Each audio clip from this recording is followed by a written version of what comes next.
We'll now continue with the second part of Cluny architecture.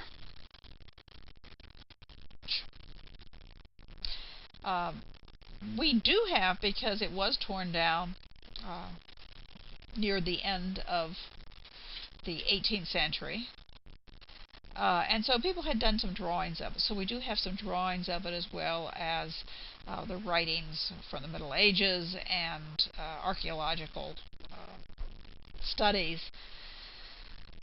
So that's one of the places where they're able to reconstruct this building.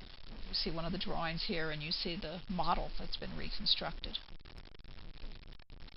We look at the plan, and another reconstruction. People do seem to like to make models of this. We see that it is a very large and elaborate church. It has double side aisles. In other words, you have your nave in the center, 2 aisles on one side, 2 aisles on another. We saw that at St. Sernin in Toulouse. And gives extra room, and remember how large this monastery was. We also have double transepts. There's one very large transept, and then a smaller one, which is right up there near the choir, or the apse end, the east end. And when you look down at your model, it almost seems to become part of this very elaborate apse end, choir end. There are echelon chapels, or chapels that are perpendicular to the transept, and they open into the transept, and they're all parallel, hence echelon. And of course there are radiating chapels coming out of the choir, so very elaborate east end.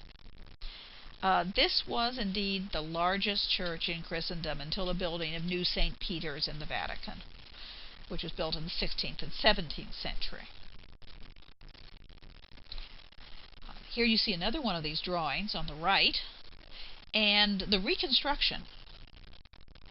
And I was going to try to see which one's the clearest. In some ways, one or the other. But let's look at this and see some of the features of the nave of Cluny. Cluny 3. The nave is very, very tall, and it has a 3-part elevation. That means that you have, when you look at the wall, you have these openings at 3 levels, 3 stories as it were, but 3 levels really. You have the nave arcade, a triforium, and the clerestory. When you look at this, you have the nave arcade, which, notice that it's pointed arches. We want to talk about that. The arches are actually pointed. Then we have a triforium in the center. Remember that we used to talk about the gallery when we looked at some of the other churches. At St. Santiago and St. Sernin at Toulouse, we said that there was a gallery above the arcade. And what's the difference between a triforium and a gallery? Well, a gallery is larger. You can walk around in it. In fact, it's intended to be a kind of second story. A triforium is much smaller. Yes, there's place to get up and walk around it, but it's not really intended for people to mill around. It's a much smaller area. And it really serves the purpose of sort of hiding the fact that you've got some architecture there. You have it open because of the arches in the triforium, but then there's a wall behind it. So it's sort of hiding the fact that there's a wall there. It makes it appear to be much more open. So the triforium essentially is smaller than a gallery. And then you have the clerestory level, or the window level, which is right up at the top. And you'll remember at St. Sernin, there was no clerestory. It was very dark. But here you do have a clerestory level to let in more light. Now, I really want to emphasize this 3-part elevation and the fact that it has pointed arches. Because not only was Cluny very influential on other Cluniac and other churches in the Romanesque period, but it was also very influential on the nave elevation of Gothic churches. Because this 3-part elevation is exactly what we see in Gothic churches. The difference, of course, is that the Gothic churches' clerestories become much larger. But this is the origin, and it is very interesting when we're going to look at Gothic later on.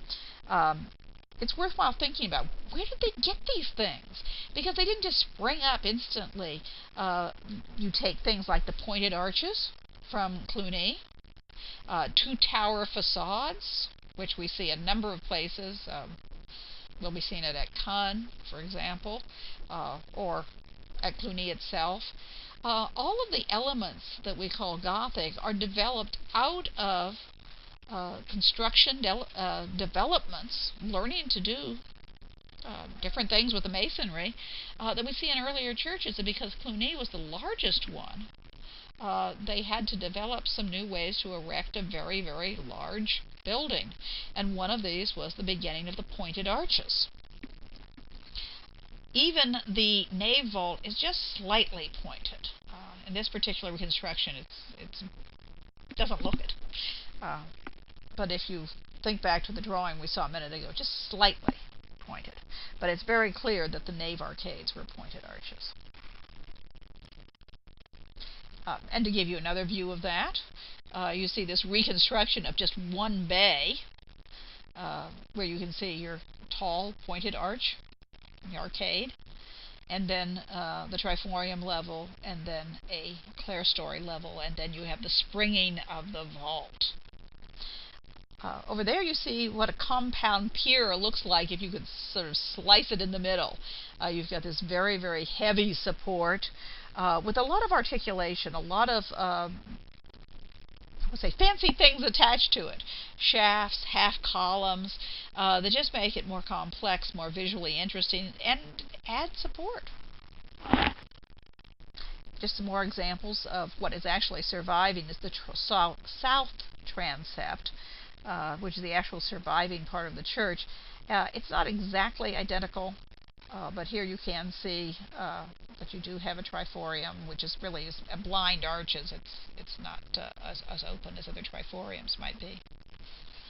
And looking up into kind of an octagonal dome in that tower.